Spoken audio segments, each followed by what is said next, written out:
یہ ہے وقت میڈیا۔ ہندوستان کے صوبے اتر پردیش کے ضلع پرتاپ گڑھ کے رانی گنج کے مینڈولی میں 2 مارچ 2020 کو مدرسہ الفاروق میں سالانہ اجلاس کے موقع پر طلباء اور طالبات نے مختلف عنوان پر ثقافتی پروگرام پیش کیے۔ اس پروگرام کے مہمان خصوصی رہے ممبئی سے آئے جناب محمد عاشق خان صاحب۔ مدرسہ الفاروق کے صدر ہیں جناب حافظ عبدالعزیز صاحب، مینیجر ہیں جناب شریف احمد صاحب اور سیکرٹری ہیں مہمان نواز ادب نواز شخصیت جناب ڈاکٹر حبیب احمد انصاری صاحب اور خازن ہیں جناب مختار احمد انصاری صاحب۔ طوبہ نورین اپنی تقریر پیش کریں گے، اس کے بعد انشو کماری کی تلاوت کے ساتھ مہر جہاں کا ترجمہ ہے وہ تیار رہیں گے۔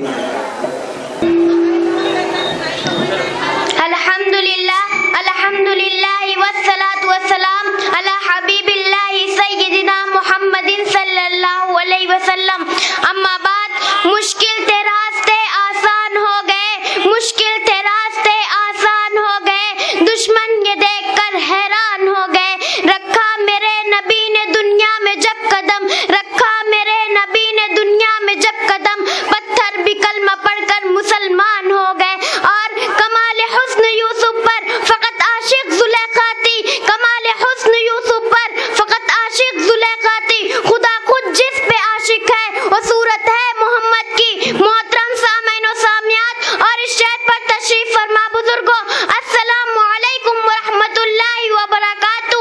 آج میں آپ حضرات کے مابین اس عظیم جلسے میں سب کے بڑے، سب سے بڑے اور سب کے پیارے اور سب سے پیارے پیغمبر کی کچھ پیاری باتیں اور ان کا تذکرہ کرنے کی سعادت حاصل کر رہی ہوں۔ حضرات، آپ سب جانتے ہیں کہ سب کا بڑا، سب کا محسن، سب کا پیارا، سب کا محبوب کون ہے؟ وہی جو رب کا پیارا، جس کو اس نے سارے عالم کے لیے رحمت بنایا، یعنی ہمارے آپ کے پیارے نبی سید الانبیاء سید المرسلین حضرت محمد صلی اللہ علیہ وسلم۔ سب کہیے صلی اللہ علیہ وسلم، صلی اللہ علیہ وسلم۔ حضرات، راہ میں کانٹے جس نے بچھائے، گالی دی پتھر برسائے، ان پر چھڑکی پیار کی شبنم، صلی اللہ علیہ وسلم۔ یہ وہ شفقت ہے جو والدین کو اولاد سے، استاد کو شاگرد سے اور بڑوں کو چھوٹوں سے ہوتی ہے، مگر یہ شفقت مشروط ہے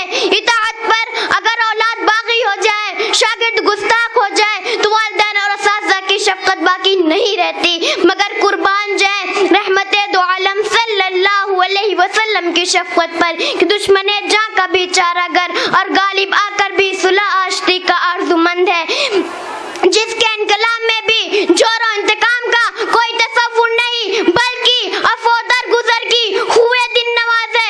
حضرت گرامی، بیروت کے ایک عیسائی صحافی نے دنیا کے اہل قلم کو دعوت دی اپنے پسند کے مضامین لکھ کر بھیجیں، چنانچہ ہر صحافی اہل قلم نے اپنے فکری آئیڈیل اور شخصیت پر قلم اٹھایا۔ کسی نے سکندر کی فتوحات کو موضوع تحریر بنایا تو کسی نے لقمان کی حکمت و دانائی کو، کسی نے نوشیروان کے عدل پر طبع آزمائی کی، کسی نے بو علی سینا پر، کسی نے ارسطو کے فلسفے پر تو کسی نے رستم و سہراب کی شخصیت کو اپنا موضوع بنایا۔ ایک مسلم صحافی نے اسلام کے قائد اعظم محمد عربی صلی اللہ علیہ وسلم کی سیرت کا ایک حصہ جو فتح مکہ سے متعلق تھا لکھ بھیجا۔ رخ روشن کے آگے شمع رکھ کر وہ یہ کہتے ہیں، رخ روشن کے آگے شمع رکھ کر وہ یہ کہتے ہیں، ادھر جاتا ہے دیکھیں یا ادھر آتا ہے پروانہ۔ مضامین جمع ہوئے اور تمام مضامین کے مطالعہ اور تجزیے کے بعد اس نصرانی اخبار نویس نے یہ اعتراف کیا کہ دنیا کے تمام سیاسی لیڈر مصلح فاتح اگر اپنے اندر کوئی خوبی رکھتے ہیں تو محدود ہیں، لیکن ایک ایسا رہبر قائد و مصلح جس کا پیغام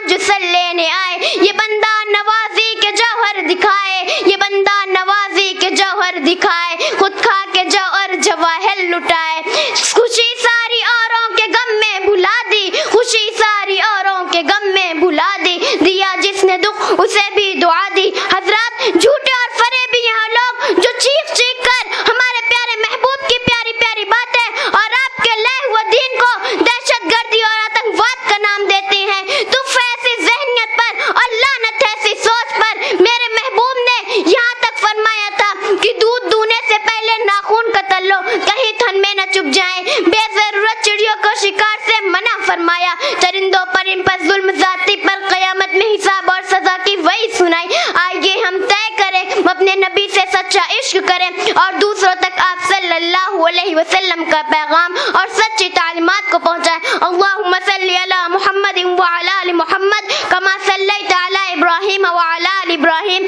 انک حمید مجید۔ کہ محمد سے وفا تو نے تو ہم تیرے ہیں، کہ محمد سے وفا تو نے تو ہم تیرے ہیں، یہ جہاں چیز ہے کیا لوح و قلم تیرے ہیں۔ وما علینا الا البلاغ، والسلام علیکم ورحمۃ اللہ وبرکاتہ۔